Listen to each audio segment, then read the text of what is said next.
Halo semuanya, kembali lagi di channel Halo Edukasi. Bank Dunia, World Bank, telah memperingatkan bahwa risiko stagflasi dunia semakin nyata akibat invasi Rusia yang tidak kunjung usai atas Ukraina. Stagflasi adalah kondisi inflasi dan kontraksi ekonomi yang terjadi secara bersamaan. Inflasi yang dimaksudkan melonjak, dengan pertumbuhan ekonomi menurun dan meningkatnya angka pengangguran. Umumnya, stagflasi terjadi saat resesi ekonomi. Risiko resesi yang diramal akan menghantam dunia pada 2023 tidak ada apa-apanya jika dibandingkan dengan stagflasi. Direktur World Bank's Prospects Group, Ayhan Kossem mengungkapkan stagflasi adalah konsep yang pada dasarnya menggambarkan kondisi ketika suatu negara memiliki inflasi tinggi dan pertumbuhan lemah di saat bersamaan. Satu-satunya cara adalah bagaimana negara atau pemerintah dapat menemukan cara untuk meningkatkan pasokan sehingga dapat mengurangi tekanan harga atau mengurangi permintaan. Ekonomi kacau balau dengan disrupsi mendadak pada rantai pasokan. Harga material mentah tiba-tiba naik yang berawal dari embargo minyak Arab Saudi dan negara-negara penghasil minyak lainnya. Ketika inflasi tinggi, maka suku bunga akan dikerek naik, tetapi risikonya pasar tenaga akan melemah dan tingkat pengangguran meningkat. Sebaliknya, saat tingkat pengangguran tinggi yang dibutuhkan adalah suku bunga rendah, tetapi risikonya inflasi akan meningkat. Namun yang menarik, seorang ekonom senior mengungkapkan, obat stagflasi yang paling mujarab adalah resesi. Resesi atau kemerosotan adalah kondisi yang ditandai dengan penurunan roda perekonomian karena melemahnya nilai produk domestik bruto, PDB, selama 6 bulan berturut-turut di satu tahun yang sama. Resesi ditandai dengan adanya penurunan kegiatan ekonomi secara signifikan yang berlangsung dalam beberapa bulan. Resesi ekonomi juga dapat diartikan sebagai perlambatan atau kontraksi besar dalam kegiatan ekonomi. Resesi ditandai dengan nilai pertumbuhan ekonomi yang mencapai 0% bahkan bisa mencapai minus dalam kondisi terburuknya. Kondisi ini tentu dapat membuat sistem ekonomi terganggu dan kelangsungan hidup masyarakat terancam.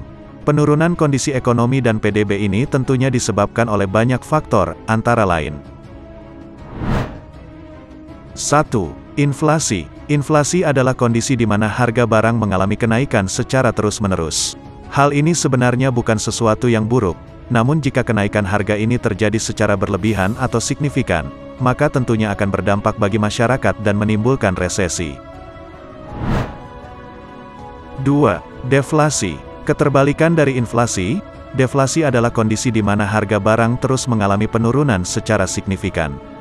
Hal ini akan menimbulkan dampak yang serupa, karena jika harga produksi turun, maka upah juga ikut turun dan menekan kestabilan harga pasar. Deflasi lebih berdampak pada pemilik usaha. 3. Guncangan ekonomi. Kondisi ini bisa berupa banyak hal, mulai dari tumpukan hutang individu hingga perusahaan. Semakin banyak hutang yang dimiliki, maka biaya pelunasannya juga akan semakin tinggi. Bahkan, hal ini bisa sampai ke keadaan di mana si pemilik hutang tidak dapat melunasi hutangnya. 4. Suku bunga yang tinggi. Suku bunga yang tinggi juga dapat menyebabkan masalah ekonomi yang berkepanjangan. Nominal yang tinggi memang dapat melindungi nilai mata uang, namun hal ini juga bisa membebani debitur dan menyebabkan kredit tersendat. Jika masalah ini terjadi terus-menerus, tak heran jika banyak perbankan tutup dan kolaps.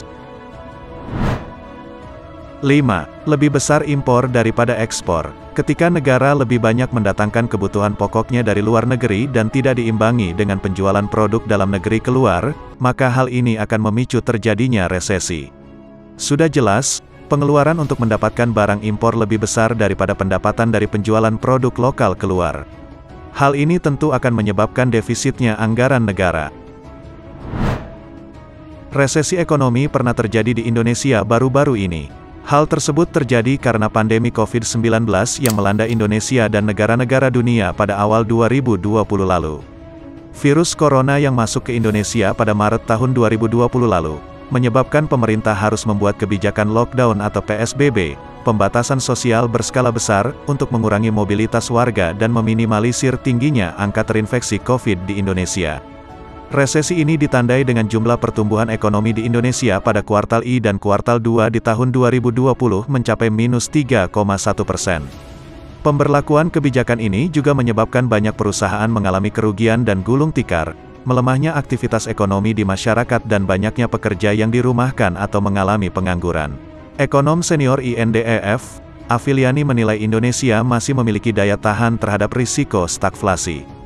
Meskipun dampak dari guncangan ekonomi global tetap akan terasa di dalam negeri. Afiliani memaparkan bahwa Indonesia dari sisi demat masih sangat bagus, kelihatan kelas menengah dan atas konsumsinya masih cukup bagus. Tapi kelihatan dari dampak ekspor dan impor akan terjadi penurunan karena demat dunia turun. Selain itu, pemerintah telah berupaya menjaga pasokan di domestik dengan menggelontorkan insentif dan kebijakan. Sehingga walaupun ekonomi dunia mengalami stagflasi, paling tidak kita Indonesia bisa tumbuh 4%. Itulah beberapa penjelasan mengenai resesi dan stagflasi ekonomi. Silakan tulis di kolom komentar pendapatmu mengenai kondisi ini. Jangan lupa untuk like, share serta subscribe agar tidak ketinggalan video dari Halo Edukasi. Sampai jumpa di video selanjutnya.